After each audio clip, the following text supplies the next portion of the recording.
हिंदुत्ववादी वज्रमूठ काँग्रेसनं फोडून टाकली आहे असं वक्तव्य शरद पोंक्षे यांनी केलंय। तसंच 1,00,000 खरात एकत्र केले तर एक अकबर तयार होईल असंही त्यांनी म्हटलंय। ते नांदेडमध्ये परशुराम तेजोत्सवाच्या निमित्तानं आयोजित केलेल्या व्याख्यानमालेत बोलत होते।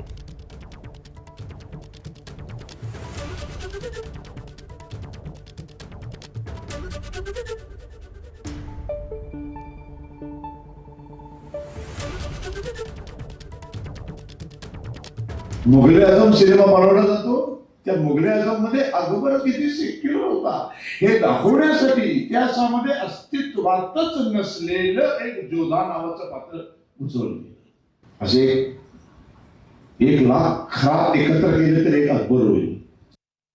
त्या डिबेट मध्ये ते कोण गृहस्थ होते, यूपीचे का कुठले तरी, फार अप्रतिम बोलले ते।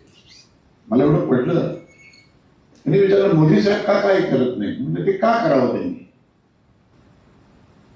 तो म्हणाला हिंदू रस्त्यावर उतरून आक्रोशच करत नाही तर नरेंद्र मोदींनी का जवळ घ्यायचं।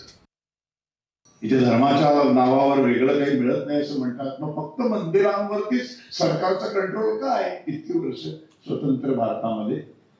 सगळ्या आपल्या मंदिरांमधलाच पैसा सरकारी तिजोरीत का जातो, का मशिदीमधला जात नाही, का चर्च मधला जात नाही। म्हणजे चर्च मधला सगळा पैसा फक्त ख्रिश्चन धर्माच्या विकासासाठी खर्च केला जातो, सगळ्या मशिदी आणि मदरशांमधला सगळा पैसा फक्त मुसलमानांसाठी खर्च केला जातो, फक्त त्यांच्यावर गव्हर्नमेंटचा कंट्रोल नाही। एबीपी माझा, उघडा डोळे बघा नीट।